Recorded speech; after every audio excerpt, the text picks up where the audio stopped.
10 before the hour. And in addition to all the madness, as the New York Times reported today, the Republicans are moving to gut as many of Obama's top priorities with the sharpest spending cuts in a generation. And as the Times puts it, a new push to hold government financing hostage until the president's signature health care law is stripped of money this fall. These sons of bitches, I'm telling you, we're going to have to do something. On Tuesday, a House Appropriations subcommittee formally drafted legislation that would cut the Environmental Protection Agency budget by a third and eliminate the newly announced greenhouse gas regulations.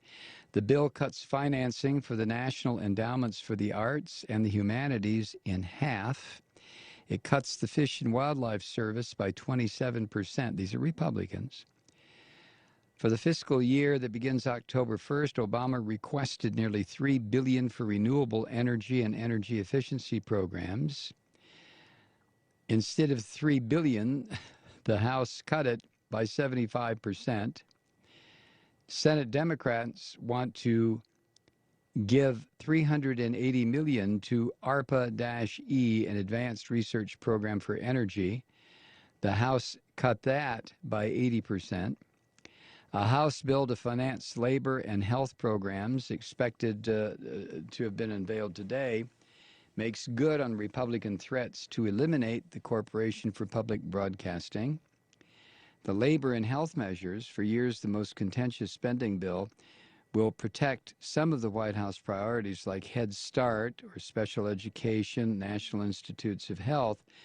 But to do so, education grants for poor children will be cut by 16%. The Labor Department will be cut by 13%. Harold Rogers, a filthy, stinking Kentucky Republican who leads the House Appropriations Committee, said, "These are tough. His priorities are going nowhere." The democratically controlled Senate, of course, will not go along with any of this. But this is going to complicate negotiations. We only have 24 legislative days remaining before October 1st. And talks to resolve all these differences have not really begun, and they're not going to happen, you know it as well as I.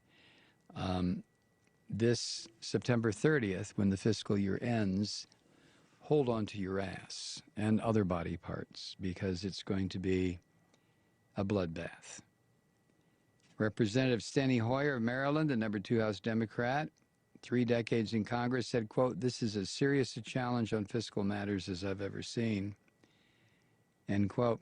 In the Senate, Republicans are circulating a letter to Harry Reid, the majority leader, warning that they will not approve any spending measures to keep the government operating after September 30 if 1 penny is put in place for Mr. Obama's health care law.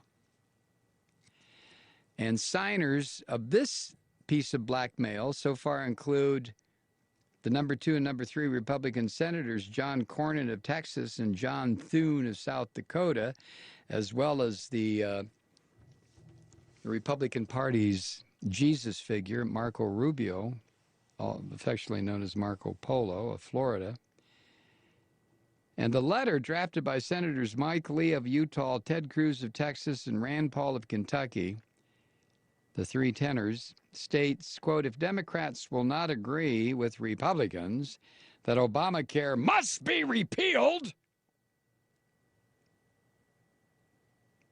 perhaps they can at least agree with the president that the law cannot be implemented as written." The president never said that. So,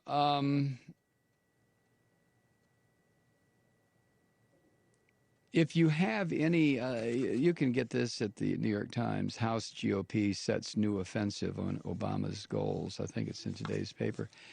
But it's pretty explicit in what the Republicans are determined to do. They are going to destroy the United States, period.